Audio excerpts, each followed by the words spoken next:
Welcome to the rant. I'm John Shannon. I'm reading this off a Reuters story from Las Vegas. 6 children were shot and wounded in Las Vegas Tuesday after getting off a school bus. None of the injuries was life-threatening, police said. Initial reports said 6 high school students had just stepped off a school bus when at least 2 suspects opened fire on them from a car that had been parked across the street. The original report said that witnesses heard 4 to 5 shots and saw 2 children on the ground.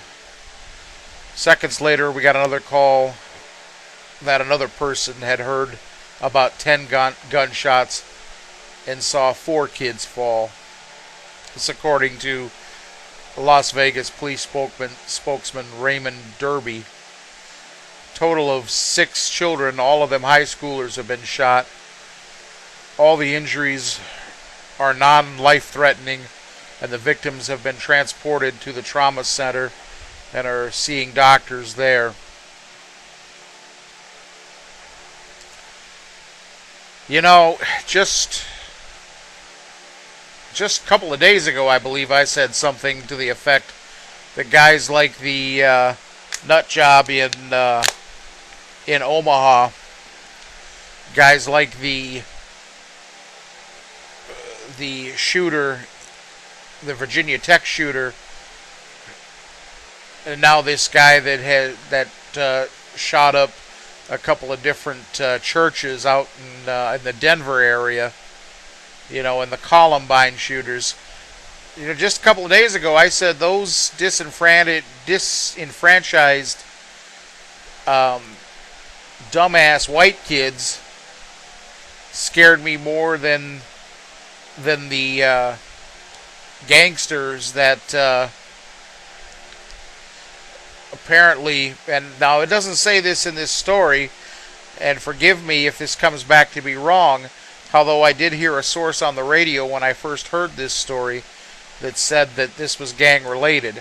So this is the theme I'm going for with this particular rant.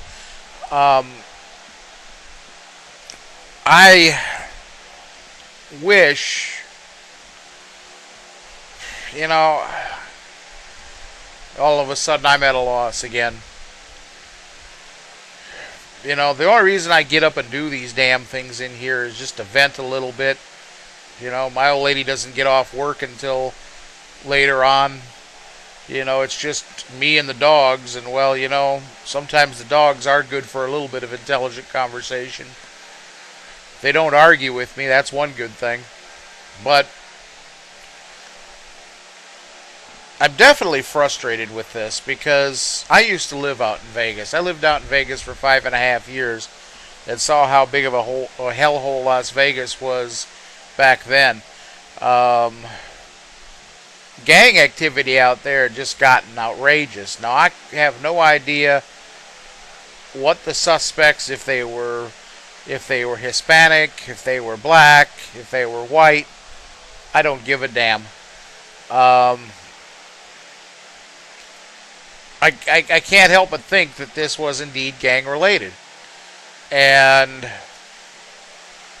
if that's the case, you know, law enforcement in this country, especially in places like Las Vegas, and we have it down here in Corpus, but to a much lesser degree. But law enforcement really needs to get its priorities straight. I,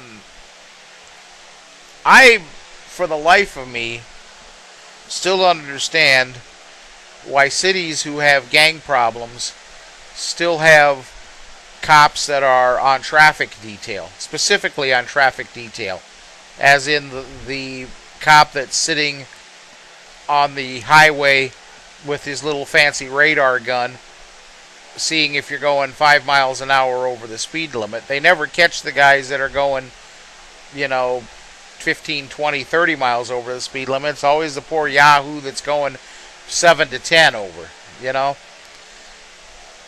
Which seems to me it's a huge waste of taxpayer money when we have a lot of bad people out there doing bad things.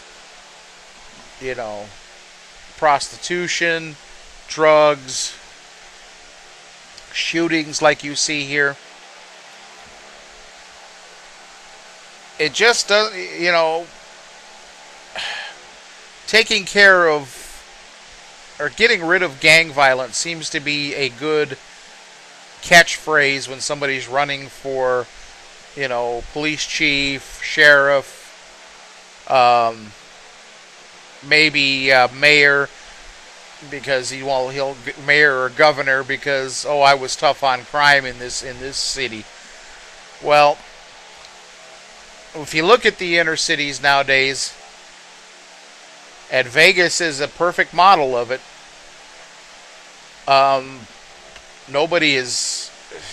They haven't gotten rid of anything. It leads me to a conclusion. With all this controversy that we've had, let me back up just a little bit. It seems that one of the problems that law enforcement is having with gangs is that, one of them gets caught, nobody wants to say anything. They're not going to rat out their fellow gang members.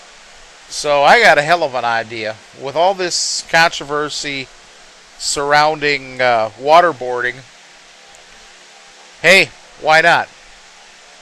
If it works for Al Qaeda terrorists, why not have it work for neighborhood terrorists? Bet you think I'm not afraid. I wonder if you think I'm afraid to offend anybody now. That's all for the rant for now. This is John Shannon, the Redneck Cabbie. Adios.